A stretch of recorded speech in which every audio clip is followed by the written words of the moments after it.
हाँ जी, टॉपिक क्या चल रहा है? सदस्यों का निर्वाचन यानी इलेक्शन ऑफ द मेंबर्स।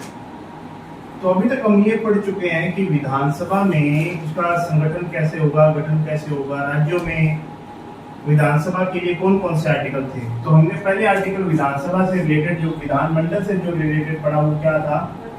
168। इसमें क्या थी? विधानसभा विधानमंडल होगा, यानी हर राज्य के लिए क्या होगा? एक विधानमंडल होगा। उसके बाद मैंने पढ़ा 160। इसमें क्या था? विधानमंडल की स्थापना और उन्मूलन, यानी हम इसके अंदर स्थापना भी कर सकते हैं और इसका उन्मूलन भी कर सकते हैं। अधिकार किसके पास में है स्थापना और उन्मूलन का? थप्पड़ मारूंगा कान पे।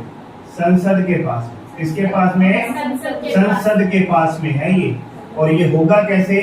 साधारण कानून से। कैसे? साधारण कानून से। किससे होगा? साधारण कानून से।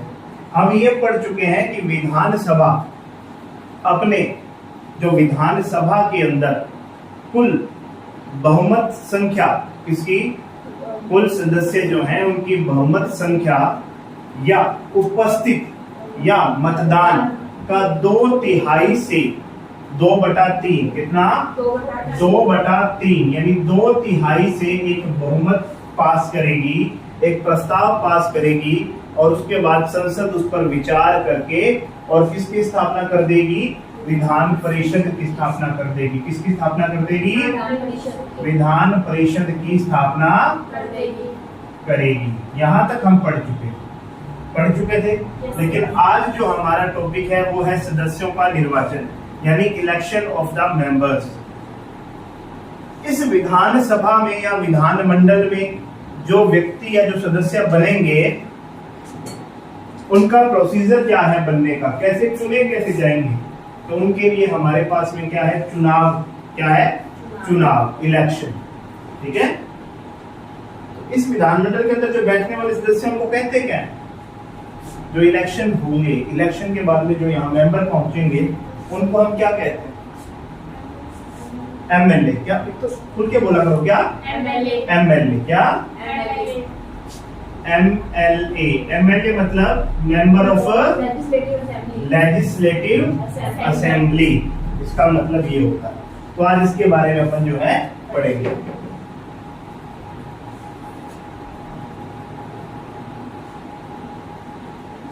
तो पहली बात तो ये थी कि हमारे पास में दो शब्द हैं, दो अर्थ हैं, दो मतलब हैं।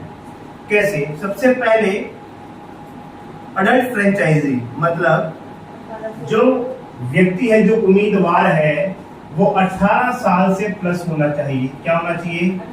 18 साल से प्लस होना चाहिए। मतलब वो व्यक्ति वयस्क मताधिकारी होना चाहिए। क्या होना चाहिए? वयस्क मताधिकारी होना चाहिए। क्या होना चाहिए? वयस्क मताधिकार। क्या? वयस्क मताधिकार। और दूसरा, जो निर्वाचन सदस्य होगा उसके अंदर जो निर्वाचन प्रणाली, कौन सी प्रणाली? निर्वाचन प्रणाली कैसी होगी? निर्वाचन प्रणाली कैसी होगी? प्रत्यक्ष होगी। कैसी होगी? प्रत्यक्ष। और मैंने कल बताया भी था आपको प्रत्यक्ष निर्वाचन प्रणाली क्या होती है। जब हम डायरेक्ट जाकर किसी को चुनते हैं, मान लीजिए कि कोई ए है। क्या है? ए है, बी है, सी है और डी है। आप गए वोट देने के लिए। ये ए उम्मीदवार है, ये बी उम्मीदवार है, ये सी उम्मीदवार है और ये डी उम्मीदवार है। आपने गए और आपने इसको टिक कर दिया। टिक ए को किया है और ए जीतने के बाद खुद क्या बने? एमएलए बनेगा। एमएलए बनेगा तो ये क्या हो जाएगा? प्रत्यक्ष निर्वाचन। और अगर मैं कहूं कि जब ये जाकर विधानसभा अध्यक्ष में, यानी विधानसभा में जाएंगे तो विधानसभा अध्यक्ष चुनेंगे कि नहीं चुनेंगे ये? तो अगर मैं कहूं कि विधानसभा अध्यक्ष को प्रत्यक्ष रीति से चुना जाता है या अप्रत्यक्ष रीति से चुना जाता है, तो आप क्या कहोगे? अप्रत्यक्ष रीति से इसको चुना जाता है। तो हम ये बात कहते हैं कि एमएलए को हम किस रीति से चुनते हैं? प्रत्यक्ष रीति से चुनते हैं। मतलब हम खुद जाते हैं वोट देने के लिए सामने। हमने खुद ने चुना है क्योंकि ये हमारा रिप्रेजेंटेटिव है। हमारा क्या विधानसभा अध्यक्ष हमारा रिप्रेजेंटेटिव है? नहीं। हमारा रिप्रेजेंटेटिव कौन है? एमएलए। क्या है? ये है विधानमंडल, विधानसभा के संदर्भ में। अगर मैं बात करूंगा संसद की, तो संसद में कौन चुना जाता है? एमपी। कौन चुना जाता है संसद में? एमपी। तो एमपी के चुनाव किस रीति से होंगे? प्रत्यक्ष, क्योंकि हम जाके वोट देते हैं। लेकिन जब ये लोकसभा अध्यक्ष चुनेंगे तो क्या वो सदस्य, वो जो अध्यक्ष है, वो क्या हमने चुना है? नहीं चुना है, वो इन एमपीज ने चुना है। किसने चुना है? एमपीज ने चुना है। तो ये अप्रत्यक्ष हो जाए। समझ में आ गई? जिसे जनता चुनती है वो प्रत्यक्ष, जिसे आगे चुनते हैं तो वो अप्रत्यक्ष। हम देखा ही नहीं, हमने, हम उस प्रोसीजर में है ही नहीं थे, तो वो अप्रत्यक्ष होगा। और जिस प्रोसीजर में हम डायरेक्टली इंक्लूड है वो क्या हो जाएगा? प्रत्यक्ष। कहता राज्य विधानसभाओं के निर्वाचन का जो संचालन है वो भारत निर्वाचन आयोग करवाता है। मतलब ये कि जो जितना भी ये चुनावी प्रोग्राम होता है, जो चुनाव होते हैं, वो कौन करवाता है? कौन करवाता है भाई? भारत का निर्वाचन आयोग करवाता है। कौन करवाता है? निर्वाचन आयोग के द्वारा भारत में एमपी और एमएलए के चुनाव होते हैं। किसके चुनाव? एमपी और एमएलए के चुनाव। उसके बाद अगर बात करें तो जो एमएलए हैं या एमपी जो हैं, इनको कितनी जनसंख्या के ऊपर रखा जाता है या इनका आधार क्या होता है? इनका क्षेत्र डिसाइड कैसे होता है? तो इसका डिसाइड ऐसे होता है कि प्रत्येक निर्वाचन क्षेत्र जो है, उस क्षेत्र की जो जनसंख्या होती है, उसकी क्या जनसंख्या उस स्थान में क्या कर दी जाती है? बांट दी जाती है। क्या कर दी जाती है? बांट दी जाती है। अगर मैं कहूं कि प्रत्येक निर्वाचन क्षेत्र की जनसंख्या का उस राज्य को आवंटन क्षेत्रों की संख्या का अनुपात पूरे राज्य में यथासंभव एक समान होनी चाहिए। मतलब 170(2) के अंदर, कितने में? 170(2) में ये कहा है कि हमारे पूरे के पूरे भारत को एक समान, जो एमएलए हैं वो सारे के सारे क्या होने चाहिए? एक समान होने चाहिए। वो एक समान जनसंख्या का प्रतिनिधित्व करने चाहिए। और इसलिए पूरे भारत को इस हिसाब से बांट दिया जाता है कि पूरे के पूरे एमएलए जो है वो इक्वल जनसंख्या का क्या करते हैं? प्रतिनिधित्व करते हैं। बात समझ में आ गई? मान लो 4 लाख है तो पूरे भारत को 4 लाख की जनसंख्या में डिवाइड करेंगे। अगर 5 लाख है तो 5 लाख के हिसाब से डिवाइड। ये किस तरीके से डिवाइड करते हैं सर? कोई मतलब किसी एरिया की जनसंख्या चुनते हैं कि उसमें सबसे कम है? 1971 की जो जनसंख्या थी ना, उसके आधार पर हम स्थानों का निर्धारण करते हैं। जो अभी 11 में जो जनसंख्या हुई है, हम उसको नहीं आधार मानते। हम आधार की संख्या को मानते हैं। 1971 में जो जनसंख्या काउंटिंग हुई थी, जो जनगणना हुई थी, उसके आधार पर ही इन स्थानों का परिसीमन हुआ है। किसने करवाई थी? क्या जनसंख्या वाला सबसे पहले गवर्नमेंट करवाई? क्या होता है कि जनसंख्या का डाटा जनसंख्या विभाग ने दे दिया हमें। उसके बाद में ये डाटा जाता है किसके पास में? भारतीय चुनाव आयोग के पास में। अब चुनाव आयोग इसको डिवाइड करता है। मैंने अभी आपसे कहा कि जो चुनाव का परिसीमन होता है वो अलग होता है, और हमारे जो राज्य की बाउंड्री है वो एक अलग चीज है, और ये वाली चीज जो है ये अलग है। क्यों? क्योंकि इसके अंदर जो जनसंख्या है उनके पैकेट्स बांट दिए जाते हैं। मतलब 4 लाख, 4 लाख, 4 लाख, 4 लाख, ऐसे पैकेट्स बना दिए जाते हैं। आगे समझ में? और ये काम करेगा कौन? निर्वाचन आयोग करेगा। मतलब सर जैसे 32 राज्य है, सबकी जनसंख्या की काउंटिंग कर ली, जनसंख्या कितनी है, अब उसमें से जितने एमएलए खड़े हुए उन सबको इक्वल जनसंख्या का प्रतिनिधित्व होता है बराबर। मतलब सभी जितने एमएलए हैं वो सभी इक्वल जनसंख्या से आने चाहिए। बात समझ में आ गई? उनका जो जनमत है वो इक्वल होना चाहिए। अब आगे अगर बात करें तो कहता है कि किसी भी राज्य की जो विधानसभा की सदस्य संख्या है, या किसी भी राज्य की विधानसभा की जो सदस्य संख्या है, विधानसभा बता चुका हूं मैं, विधानसभा के अंदर मान लो 200 मेंबर आ रहे हैं, 300 मेंबर आ रहे हैं, 400 मेंबर आ रहे हैं, वो जितने भी मेंबर आ रहे हैं उनकी जो संख्या है वो किस पे निर्भर करेगी? जनसंख्या पर निर्भर करेगी। किस पे? जनसंख्या पे निर्भर करेगी। बोलो बात समझ में आई कि नहीं? मान लीजिए मैं आपसे कहूं कि जनसंख्या है 1, कितनी हो गई ये? 10 लाख हो गई। और मैंने कहा भाई इसको हमने 5 लाख के हिसाब से बांटना है। कितने हिसाब से बांटना है? 5 लाख के हिसाब से बांटना है। तो मैंने इसको किससे भाग दे दिया? 5 लाख से भाग दे दिया कि हर एक एमएलए के पीछे कितने आदमी होंगे? 5 लाख। जब इसको कटिंग करेंगे तो कितना आंसर आएगा? तो मतलब टोटल एमएलए कितने होंगे? 2। बोलो बात समझ में आएगी? बात समझ में आ गई। इस हिसाब से क्या है कि जो भी विधानसभा होगी उसकी जो सदस्य की संख्या होगी वो उस जनसंख्या के अनुपात यानी उस जनसंख्या पर निर्भर करेगी। बोलो बात समझ में आ गई कि नहीं है?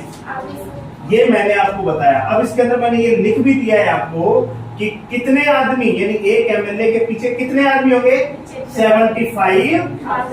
कितने होंगे? 75,000। अब 75,000 है अपने पास में, है कि नहीं है? और हमारे यहाँ पे आदमी कितने हैं? सीटें कितनी है? 200। तो मल्टीप्लाई करो 150, तो यही हो गया। तो 2 जीरो ये और 2 जीरो ये, 1 2 3 4 5। बोलो कितनी जनसंख्या होगी राजस्थान की? कितनी हो गई? 1.5 करोड़। कितनी हो गई? 1.5 करोड़। बोलो बात समझ में आई कि नहीं आई? समझ में आ गई? तो मैं एक बार फिर से पूछ लेता हूँ आपसे कि आधार क्या होना चाहिए सदस्यों के निर्वाचन का? एक तो आधार विधानसभा के सदस्यों की संख्या का संख्या जो है वो किस पर निर्भर करेगी? जनसंख्या पर निर्भर करेगी।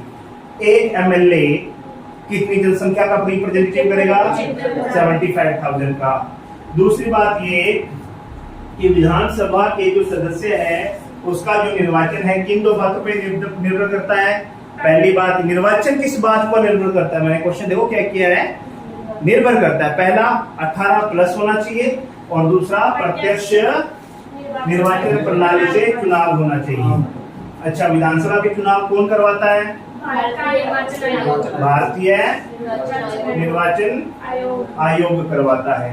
अच्छा, मुझे ये बताओ कि स्थानों की संख्या का अनुपात पूरे देश में एक समान रहना चाहिए। ऐसा किस आर्टिकल में कहा गया है? 172 में कहा गया है। बोलो ये मामला क्लियर हो गया कि नहीं हुआ? कोई दिक्कत है क्या इसमें? आगे चले क्या? चलिए अब बात करते हैं 173 की। किसकी बात करेंगे? 173 की। बता दो इसको।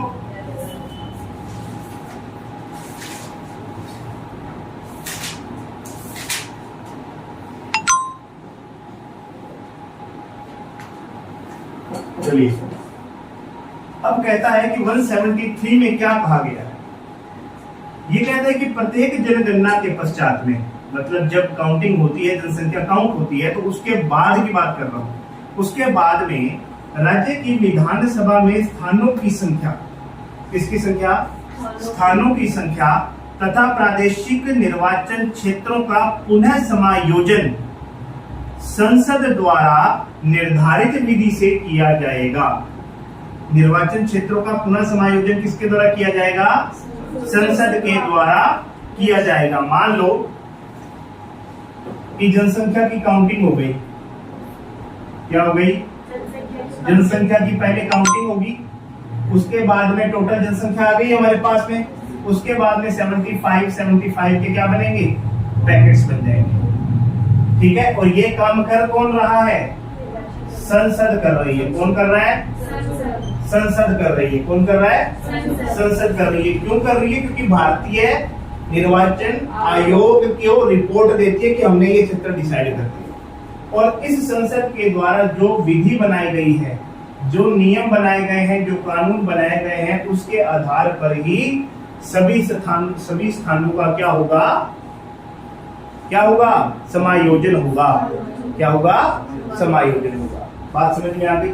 यहाँ कोई सिर्फ एक स्टेट की बात नहीं है, जितनी भी स्टेट्स हैं भारत के अंदर, 29 स्टेट्स हैं, तो उनका चुनाव करवाना सेंट्रल गवर्नमेंट करवाएगी कि स्टेट गवर्नमेंट करवाएगी?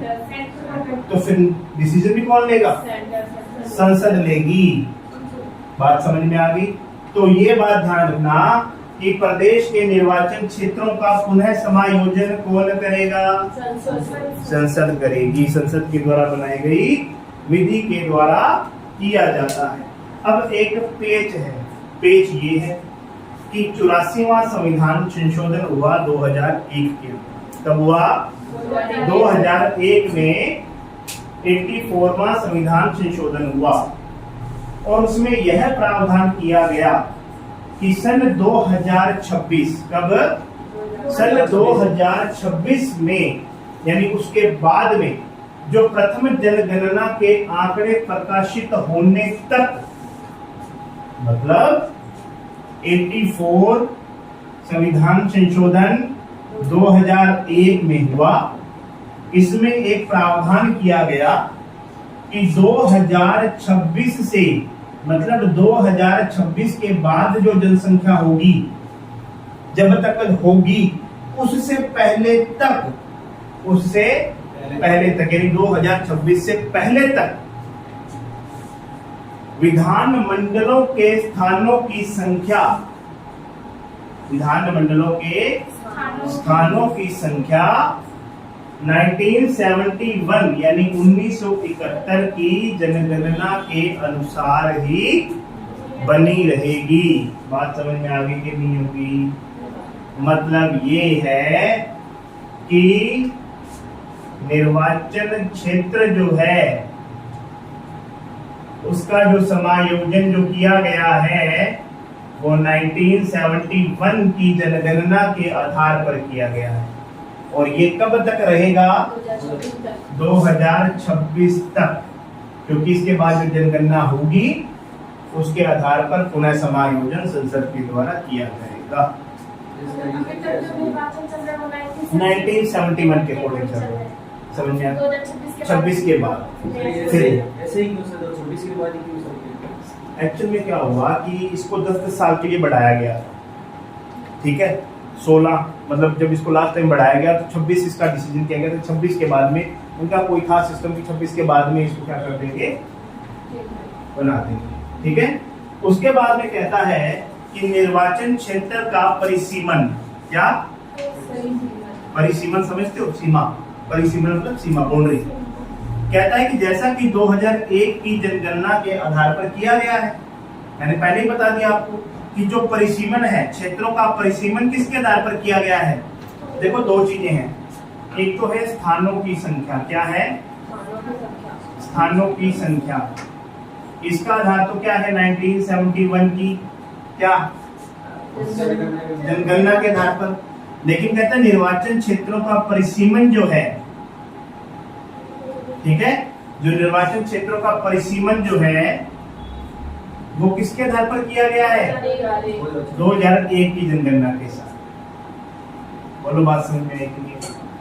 मतलब आज भी हम जनगणना जो है ना, टोटल जो आबादी है वो 71 के हिसाब से मान रहे हैं, लेकिन जो क्षेत्रों का निर्वाचन जो कर रहे हैं वो किसके हिसाब से कर रहे हैं? 2001 के हिसाब से कर रहे हैं, ठीक है? का पुनः समायोजन अभी तक नहीं किया गया है।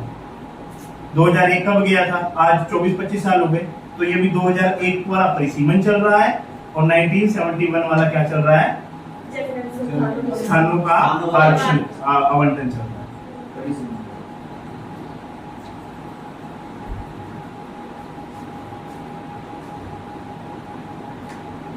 चले आगे। अब क्या हुआ? चुनाव हो गए, इलेक्शन हो गए। इलेक्शन होने के बाद में वो सब एमएलए को देखेगा, देखने के बाद में वो उनमें देखेगा कि भाई कोई आदमी आंग्ल भारतीय समुदाय का है क्या, नहीं है, एंग्लो इंडियन है या नहीं है। एंग्लो इंडियन का मतलब ये था कि जिसके मदर या फादर में से कोई एक आदमी क्या हो?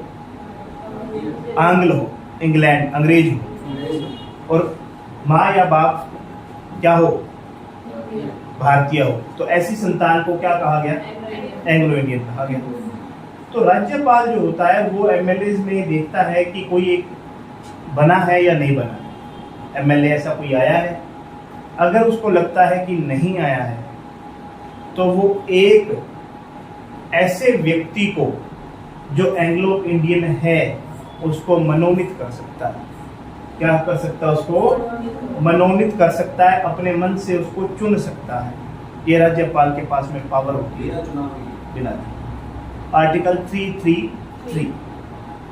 जैसे उसके मतलब माता पिता के अकॉर्डिंग होता है कि तो उसकी फैमिली में कोई- अरे फैमिली में भाई, माता पिता, तभी तो इंग्रेडिएंट बनेगा ना वो। समझ रहे हो बात? तो समझ में आ गई ये बात आपको कि राज्यपाल को ये समाधान हो जाए कि विधानसभा में आंग्ल भारतीय समुदाय को प्राप्त क्या नहीं मिला हुआ? प्रतिनिधि नहीं मिला, तो वह उस समुदाय के एक व्यक्ति को विधानसभा में क्या कर सकता है? मनोनीत कर सकता है। रीजन क्या है? रीजन बेटे, हमारे जो कॉन्स्टिट्यूशन कह लो या विधानसभा कह लो या संसद कह लो, इसमें सभी समुदायों को अपना प्रतिनिधि भेजने का अधिकार होता है। आज मान लो कि आंग्ल भारतीय समुदाय का कोई व्यक्ति वहां पहुंचा ही नहीं, तो उनकी बात कौन करेगा? उनके अधिकारों की मांग कौन करेगा? वो तो दब जाएंगे, अधिकारों से वंचित रह जाएंगे। उनको क्या समस्याएं हैं, उनकी बातों को रखेगा कौन विधानसभा या संसद में? तो उनका भी तो प्रतिनिधित्व है ना, क्योंकि भारत में रह रहे हैं, भारत के सिटीजन हैं, तो इसलिए उनको पर्याप्त प्रतिनिधित्व दिया जाता है। समझ में आ गई बात? अब कहता है कि जम्मू कश्मीर के उपराज्यपाल को, किसको? अब यहाँ पे उपराज्यपाल आया, राज्यपाल क्यों नहीं आया? क्यों नहीं आया? क्योंकि जम्मू कश्मीर क्या था? क्या है जम्मू कश्मीर? यूटी है, और यूटी को डायरेक्ट कौन करता है ऑपरेट? सेंटर करता है। तो सेंटर में कौन होता है? राष्ट्रपति। जब राष्ट्रपति खुद उसको ऑपरेट कर रहा है, उसको संभाल रहा है, तो राज्यपाल की जरूरत है क्या? इसीलिए वहां पे कौन सा पद बनाया गया? उपराज्यपाल। तो जम्मू कश्मीर में राज्यपाल नहीं है, उपराज्यपाल होता है। उपराज्यपाल ही संभालता है। ऐसे कितने स्टेट हैं सर जिसमें यूटी है, यूटी 8 है। जितने भी केंद्र शासित हैं लगभग 8 हैं। तो 8 के अंदर या तो उपराज्यपाल होगा और या फिर लेफ्टिनेंट जनरल होगा, या प्रशासक भी कहते हैं, एडमिनिस्ट्रेटर होगा। तो कहते हैं जम्मू कश्मीर के उपराज्यपाल को विधानसभा में, कहाँ पे? जम्मू कश्मीर की बात कर रहा हूँ, देखो, तो वहां पर 2 महिला सदस्यों को मनोनीत करने का अधिकार है। तो वहां का उपराज्यपाल जम्मू कश्मीर का 2 महिलाओं को क्या कर सकता है? मनोनीत कर सकता है, अपने मन से चुन सकता है उनको। ठीक है, कोई दिक्कत? चले आगे, चलिए। इसके बाद में हम बात करते हैं सदस्यों की योग्यता के बारे में। यहां तक आपका ये इलेक्शन जो था मैंने पूरा समझा दिया आपको कि क्या क्या किस तरीके से सदस्यों का निर्वाचन होता है। अब हम बात करेंगे कि सदस्यों की योग्यता क्या होगी।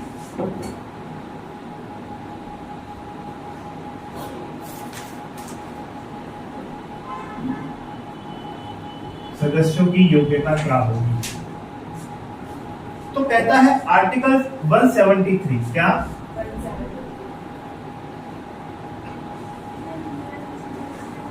अब हिंदी हो गई,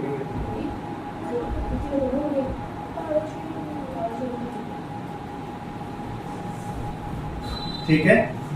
तो अब सदस्यों की योग्यता किस आर्टिकल में, किसमें है? 173 में है। अब इसकी बात कर लेते हैं। देखो 2-3 चीजें हैं। पहली होती है भारत का क्या होना चाहिए? नागरिक होना चाहिए। कम से कम कितने साल का होना चाहिए? 25 साल का होना चाहिए। और तीसरी बात क्या है इसकी? ऐसी योग्यता रखता हो, कैसी? जैसी संसद निर्धारित कर दे। मान लो आज नहीं है, लेकिन भविष्य के अंदर संसद कह दे कि भैया ग्रेजुएट होना चाहिए।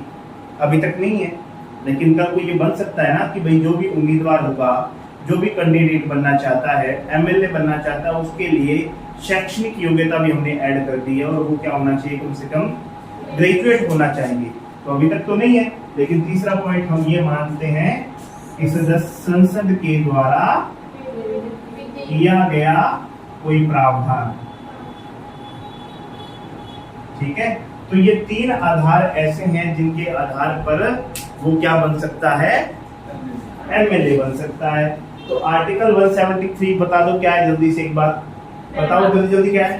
भारत का नागरिक को 25 साल कम से कम 25 साल के जो और संसद के द्वारा जो प्रावधान किया गया उसके अकॉर्डिंग वो योग्यता पूरी करे। तो कोई भी प्रावधान रख सकती है, संसद रख सकती है अभी फिलहाल समय के अनुसार। जब ऐसे लगेगा कि ये होना चाहिए तो संसद कर सकती है, कोई बड़ी बात नहीं है। और वर्तमान में वर्तमान में मैंने जो है वो लिखवा दिया आपको, तो ही है। ठीक है। अब तो सोच रही है क्या तेरे को बनना है? नहीं सर, मैं ये सोच रही कि अनपढ़ लोग भी एमएलए बन सकते हैं। देखो अभी तक शैक्षणिक योग्यता का कोई प्रावधान है नहीं, ठीक है। कहता है कि आर्टिकल 32, अब 32 में क्या कहा गया है सुनिए। आर्टिकल 333 में क्या करिए उसका, तीसरे में ये है कि वो जो राज्यपाल है वो कोई भी व्यक्ति एंग्लो इंडियन को मनोनीत कर सकता है 333 में, ठीक है। लेकिन मैं कौन सा बता रहा हूँ, 332 में क्या है। 332 में ये है कि विधानसभा में जनसंख्या के आधार पर, किसके आधार पर, एसटी या एससी यानी अनुसूचित जाति और अनुसूचित जनजाति के लिए स्थानों का आरक्षण किया गया है आर्टिकल 333 के अनुसार, 332 के अनुसार, ठीक है। इसमें अगर मान लो 200 सीटें हैं तो उसमें कह सकता है वो भी 3 सीटों पर एसटी ही होना चाहिए और 3 सीटों पर एससी ही होना चाहिए। चुनावों में भी ये होता है ऐसे। हाँ, रोटेशनरी सिस्टम चल रहा है ना। अब जैसे हनुमानगढ़ है तो हनुमानगढ़ की सीट क्या है, अब की बात एससी की सीट है, एससी की है तो एससी का ही कैंडिडेट खड़ा होगा। अगर ओबीसी की सीट होगी तो ओबीसी का ही कैंडिडेट खड़ा होगा, और जनरल का होगा तो जनरल का ही कैंडिडेट खड़ा होगा। समझ में आई? यह प्रावधान संविधान के प्रारंभ से 10 वर्षों के लिए किया गया था। मतलब हमारा कॉन्स्टिट्यूशन कब शुरू हुआ था, जल्दी बताओ। 50 में हुआ था, 50 में शुरू हुआ था ना। 50 से 60 तक यह प्रावधान था कि भाई 10 साल का ये आरक्षण दिया गया है। लेकिन धीरे धीरे 10 साल करते करते आज क्या आ गया, 2024 आ गया, ठीक है। ये अभी तक चल ही रहा है, संसद इसको हर बार बढ़ा देती है, ठीक है। कारण क्या है इसका? इसके ऊपर से कारण ये है कि जो पिछड़ी जातियां हैं उनको आगे बढ़ने का मौका मिल सके, क्योंकि वो भी भारत के क्या हैं, नागरिक हैं। तो भारत पर समान अधिकार है उनका, उनको पॉलिटिकल राइट्स मिलने चाहिए, सामाजिक सम्मान मिलना चाहिए, आर्थिक सम्मान मिलना चाहिए, ठीक है। तो इसलिए प्रावधान किया गया है। आगे चलते, आगे हमारे पास आता है सदस्यों की निर्हरता पर विनिश्चय, ठीक है ना। मतलब ये कि उन बातों पर काम करना है जो बातें सदस्य पूरी नहीं करता हो। मान लो कि सिलेक्ट हो गया, लेकिन जब देखा गया तो कोई कमी निकल गई, कोई अयोग्यता आ गई, तो फिर हम क्या करेंगे, तो हम बात किससे करेंगे, तो उसके संदर्भ में बात कर रहे हैं। तो क्या हुआ, आर्टिकल 192, क्या आर्टिकल 192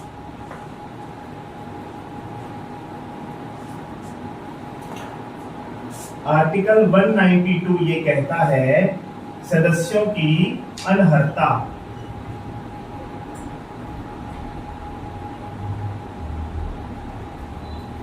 अनर्हता पर विनिश्चय,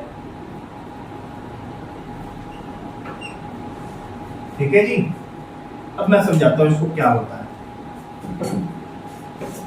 विधानसभा द्वारा सदस्य चुने जाने के पश्चात, ये कब की बात है, चुने जाने के बाद की बात है कि जब विधानसभा सदस्य चुना जाता है तो कोई सदस्य किसी निर्हरता यानी डिस्क्वालिफिकेशन से ग्रसित हो गया है, मतलब उसके पास में वो योग्यता नहीं है जो उसके पास होनी चाहिए, तब क्या होगा? तो इस बात का प्रश्न का जो हल है वो कौन निकालेगा? राज्यपाल निकालेगा। कौन निकालेगा? राज्यपाल निकालेगा। तो राज्यपाल निकालेगा, लेकिन किसकी हेल्प से निकालेगा? तो वो जाएगा निर्वाचन आयोग के पास में, क्योंकि उसी ने इलेक्ट करवाया था सारा कुछ, उसी ने चुनाव लिए हैं, उसी ने रिजल्ट दिए हैं, उसी ने योग्यता सब उसी ने सब कुछ किया है। तो राज्यपाल महाराज उसके पास जाएंगे और सर पूछेंगे कि अब ऐसा क्या किया जाए कि ये तो आदमी जो है इसमें कुछ डिस्क्वालिफिकेशंस है, तो क्या करना चाहिए? तो राय किससे करेगा? राय किससे करेगा? निर्वाचन आयोग से। कहते सदस्य चुने जाने से पहले, देखो ये बाद की बात है, चुने जाने के बाद यानी सदस्य बनने के बाद कौन करेगा? राज्यपाल भारतीय निर्वाचन आयोग से राय करेगा। लेकिन चुने जाने से पहले कौन करेगा? तो राज्य सदस्य चुने जाने से पूर्व जो निर्हरता का डिसीजन है वो कौन करता है? न्यायालय। कौन सा न्यायालय भाई? High court. कौन करेगा? दोनों बात समझ में आती? कोई दिक्कत? चलिए अब हमारे पास में आता है कार्यकाल। क्या आता है? कार्यकाल। टर्म कितने टाइम की है उसके पास? 172 में है। कहाँ पे है ये? 172 के अंदर उसका क्या बताया गया है? कार्यकाल बताया गया है। तो ये बात कहता है कि विधानसभा का जो कार्यकाल है, विधानसभा का जो कार्यकाल है, शब्द जो बोलूंगा उसको ध्यान में रखना। प्रथम बैठक से, कब से? प्रथम बैठक, पहली बार जो बैठक होगी, मान लो 1/4/2000 से बैठक हुई है, तो टाइम पीरियड कहां से शुरू हुआ? 1/4 से। चुनाव तो हो गए थे मान लो 15/3 को, लेकिन फर्स्ट बैठक कब हुई? 1/4 को। तो काउंट कब से करेंगे टाइम को? 1/4 से। मतलब प्रथम बैठक से 5 साल के लिए, 5 ईयर के लिए टाइम पीरियड होता है। तो आप अगर आपसे पूछ लिया जाए कि विधानसभा का टाइम पीरियड होता है 5 साल, प्रथम बैठक से 5 साल, चुनाव से 5 साल, या इनमें से कोई नहीं, तो प्रथम बैठक से 5 साल इसका जो है वो क्या होता है? Time period. बोलो समझ में आई? लेकिन इसमें एक कंडीशन है, ये तो है नॉर्मली बात, लेकिन अगर इस अवधि के अंदर 5 साल के अंदर की बात कर रहा हूं, मुख्यमंत्री राज्यपाल को परामर्श कर दे, मुख्यमंत्री राज्यपाल को परामर्श कर दे या उसको सलाह दे, क्या कि विधानसभा को डिसॉल्व कर दिया जाए, भंग कर दिया जाए, क्या कर दिया जाए? भंग कर दिया जाए, तो वो क्या हो जाएगी? डिसॉल्व हो जाएगी। बात समझ में आई? जैसे कोई गेम खेल रहे हैं, गेम खेलते खेलते जीतने वाली टीम अगर कह दे कि मैं नहीं खेलूंगी, तो हारने वाली टीम मना थोड़ा करेगी उसको, करेगी क्या? बढ़िया बात। तो वैसे क्या होता है, रूलिंग पार्टी में कौन होता है? मुख्यमंत्री, और मुख्यमंत्री खुद ही कह रहा है विधानसभा डिसॉल्व कर दो, मेरे को नहीं करना, तो डिसॉल्व हो जाएगी कि नहीं? तो ये बता दो विधानसभा को डिसॉल्व कैसे करते हैं? राज्यपाल को परामर्श करना, मुख्यमंत्री परामर्श करेगा। वेरी गुड, समझ में आ गई। वैसे टाइम पीरियड कितना होता है? 5 वर्ष मत कहो, जब तक तुम्हें नहीं था पता तब 5 वर्ष कह रहे। अब आपको पता लग गया तो इसको तरीके से आंसर देना, ठीक है? यहाँ तक कोई दिक्कत है क्या? परंतु यदि आपातकाल की घोषणा प्रवर्तन में हो तो संसद विधि द्वारा विधानसभा का कार्यकाल बढ़ा सकती है और एक बार में 1 साल के लिए टाइम पीरियड बढ़ाया जा सकता है। आपातकाल क्या होता है? इमरजेंसी होती है। क्या होती है? इमरजेंसी होती है। 3 तरह की इमरजेंसी है हमारे यहाँ। आर्टिकल 352, आर्टिकल 356 और आर्टिकल 360, ये 3 है।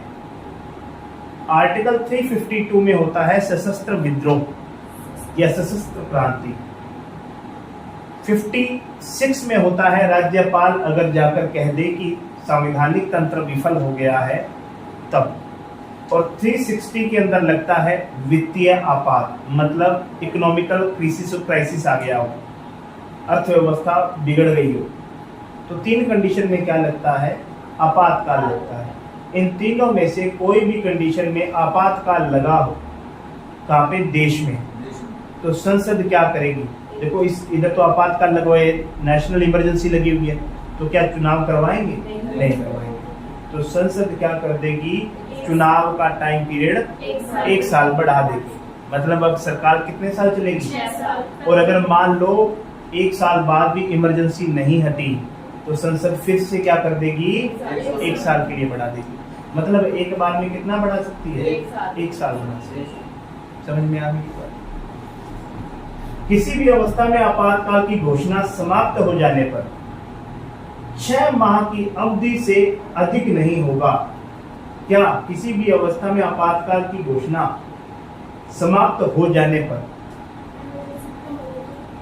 मान लो इमरजेंसी चल पड़ी, अब वो क्या हो गई? घोषणा समाप्त हो गई, तो मैक्सिमम 6 महीने है आपके पास में। 6 महीने के बाद आपको क्या करवाने पड़ेंगे? चुनाव करवाने पड़ेंगे, इलेक्शन होने चाहिए 6 महीने बाद में। समझ में आई? आपातकाल समाप्ति की घोषणा हो गई तो कितने टाइम बाद चुनाव होंगे? 6 महीने। इतनी बातों में कोई दिक्कत नहीं। सर अगर भंग हो जाए तो उस टाइम में 6 महीने भंग होने के नहीं, भंग होने के बाद तो आप कभी भी कराओ, वो तो निर्वाचन आयोग पर डिपेंड करता है। लेकिन मैं इमरजेंसी की बात कर रहा हूँ। इमरजेंसी के मामले में ये बातें आपको देखनी है। समझ में आ गई बात? अब आती है बात पदाधिकारियों की। किसकी बात आती है? पदाधिकारियों। ये लास्ट तो पाठ करवा रहा हूँ, ठीक है?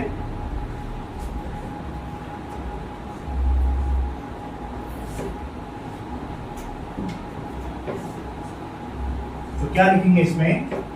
पदाधिकारी।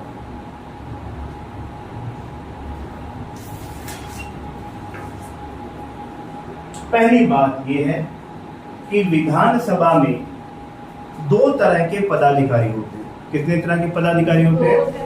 2 तरह के पदाधिकारी होते हैं। एक होता है अध्यक्ष, इसको कहते हैं विधानसभा का अध्यक्ष, और या इसको कहते हैं स्पीकर। इंग्लिश में कई बार स्पीकर लिखा आ जाता है तो कंफ्यूज मत हो जाना। और दूसरा होता है उपाध्यक्ष। क्या होता है? इसको बोलते हैं डिप्टी स्पीकर।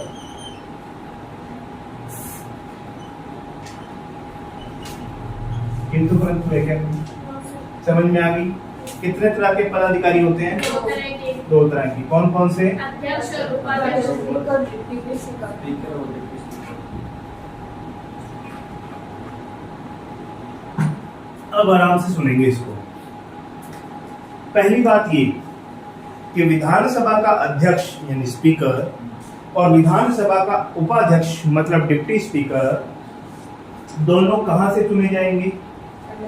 एमएलए जो हैं वो अपने अंदर से ही क्या चुनेंगे? इन दोनों पदाधिकारियों को चुनाव करेंगे। जितने भी एमएलए हैं अपने अंदर से क्या करेंगे? इन दोनों पदाधिकारियों का निर्वाचन करेंगे। समझ में आया?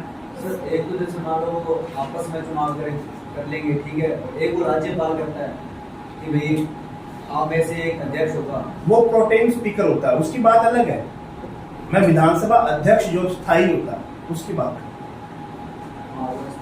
दूसरी बात, इसका टाइम पीरियड क्या होगा? इन पदाधिकारियों का टाइम पीरियड क्या होगा? तो जब तक विधानसभा रहती है तब तक ये दोनों अपने पद पर रहेंगे, ठीक है? अगर मान लो दोनों में से किसी को भी अपने पद को छोड़ना हो, चाहे अध्यक्ष को चाहे उपाध्यक्ष को, तो ये दोनों अपने एक दूसरे को मतलब अध्यक्ष उपाध्यक्ष को और उपाध्यक्ष अध्यक्ष को अपना रिजाइन लेटर साइन करके दे देगा। तो त्याग पत्र किसको देंगे? ये एक दूसरे को, किसको देंगे? एक दूसरे को। एक दूसरे को। आगे बात समझिए। पहला तो हटाने का तरीका क्या हुआ? त्याग पत्र। दूसरा, मान लीजिए चुनाव करके इन्होंने बनाया था, एमएलए ने बनाया था, अब विधानसभा में ही क्या हो गया, अध्यक्ष के खिलाफ या उपाध्यक्ष के खिलाफ बगावत हो गई, भी हमें अच्छा नहीं लग रहा है, आदमी इसको हटाना है, इसको क्या करना है? हटाना है। तो हटाने के लिए क्या करना पड़ेगा? साधारण बहुमत से। कौन से बहुमत से? 2/3 वाला बहुमत नहीं, साधारण बहुमत। साधारण बहुमत मतलब अगर किसी ने 20 वोट दिए हैं तो 11 वोट आ गए तो हट जाएगा, साधारण बहुमत से। तो साधारण बहुमत से इसे क्या किया जा सकता है? हटाया जा सकता है। आधे से कह सकते हो, साधारण बहुमत से हटाया जा सकता है। लेकिन ये जो प्रस्ताव लेके आएंगे, हटाने वाला जो प्रस्ताव लेके आएंगे विधानसभा में, वो लाने से पहले, प्रस्ताव लाने से पहले 14 दिन पहले, यानी अगर हम 15 तारीख को प्रस्ताव लेके आ रहे हैं तो 2 तारीख को आपको सूचित करना पड़ेगा। किसको? विधानसभा अध्यक्ष को क्या करना पड़ेगा? सूचित करना पड़ेगा। चाहे विधानसभा अध्यक्ष के खिलाफ है तो अध्यक्ष को करना पड़ेगा, अगर उपाध्यक्ष को है तो उपाध्यक्ष को करना पड़ेगा। मतलब दोनों में से जिसके भी खिलाफ जो आप प्रस्ताव लेके आ रहे हो 14 दिन पहले, उसको ये बात आपको क्या करनी पड़ेगी? कंफर्म करनी पड़ेगी, भैया हम आपके खिलाफ प्रस्ताव लेके आ रहे हैं। उसके बाद यदि अध्यक्ष को पद से हटाए जाने का प्रस्ताव लंबित है, मतलब प्रस्ताव आया हुआ उसका, उस पर प्रोसीजर चल रहा है, और इसी बीच के दौरान किसी बिल पर, किसी बात पर कोई मतदान हुआ, तो उस कंडीशन के अंदर वो आदमी निर्णायक मत नहीं डाल सकता, मतलब डिसीजनल वोट नहीं डाल सकता। मैंने बताया था कि विधानसभा के अध्यक्ष के पास जो वोट होता है वो डिसीजनल वोट होता है, निर्णायक मत होता है। जब दोनों पक्ष बराबर होते हैं तब वो अपना वोट डाल देता है। तो अगर ऐसा प्रस्ताव अगर चल रहा है तो वो क्या कर सकता है? वो अपने मतदान का प्रयोग नहीं कर सकता, बल्कि विधानसभा सदस्य के रूप में अपना मतदान दे सकता है। मतलब डिसीजनल वोट नहीं दे सकता, लेकिन एक एमएलए के तौर पर अपना वो क्या कर सकता है? वोट दे सकता है। बात समझ में आई क्या? ये तो तुमको बोला सर, जैसे मान लो वो हटाने के प्रोसेस चल रहे उसके 14 दिन वाली, हाँ। उसके अंदर ये आता है। एक बात बताता हूँ, जब इसको हटाएंगे ना तो इस तरफ ये विधानसभा अध्यक्ष पद से हटेगा, एमएलए तो रहेगा ना, तो उस हैसियत से तो वोट दे सकता है ना। समझ रहे हो बात को? कहीं ऐसे मत समझना कि विधानसभा से बाहर कर देंगे इसको, सिर्फ उस पद से, उस कार्य से मुक्त कर देंगे इसको। क्या से आप विधानसभा अध्यक्ष नहीं हो, नॉर्मल एक एमएलए हो। समझ रहे हो बात? चलो, यहां तक कोई समस्या? विधानसभा के भंग हो जाने पर, किसके भंग हो जाने पर? विधानसभा के भंग हो जाने पर अध्यक्ष अपने पद पर बना रहता है। क्या समझ रहे हो बात को? कि विधानसभा डिसॉल्व हो गई, भंग हो गई, लेकिन जो विधानसभा का अध्यक्ष था वो नहीं हटेगा, वो वहीं पे अध्यक्ष बन के बैठा रहेगा, क्योंकि सीट खाली नहीं छोड़ सकते, सीट खाली नहीं छोड़ सकते। कब तक बैठा रहेगा? जब तक नई विधानसभा आ नहीं जाती और उसकी प्रथम बैठक हो नहीं जाती। क्या समझे बात को? तो विधानसभा का अध्यक्ष का पद कब तक बना रहता है? अब मुझे बताओ। जब तक नई विधानसभा आ रही है तो प्रथम बैठक ना हो जाए। बस ये ध्यान रखना, ठीक है ना? कब तक की नई विधानसभा की प्रथम बैठक तक। कब तक? विधानसभा की प्रथम बैठक, नई विधानसभा की प्रथम बैठक तक इसका क्या होता है? टाइम पीरियड होता है। अच्छा, अब एक बात सुनो, ये पदाधिकारी जो होते हैं इनके वेतन भत्ते वगैरह ये डिसाइड कौन करता है? विधानमंडल डिसाइड करती है। संसद मत कर देना भैया, कौन डिसाइड करती है? विधानमंडल। ठीक है, आज के लिए अपन यहीं तक करेंगे। और कल हम पढ़ेंगे अध्यक्ष के अधिकार और उसके कार्य क्या क्या है। कोई किंतु परंतु है आज की क्लास में? बिल्कुल ओके रिपोर्ट है, समझ में आ गई बात? चलो।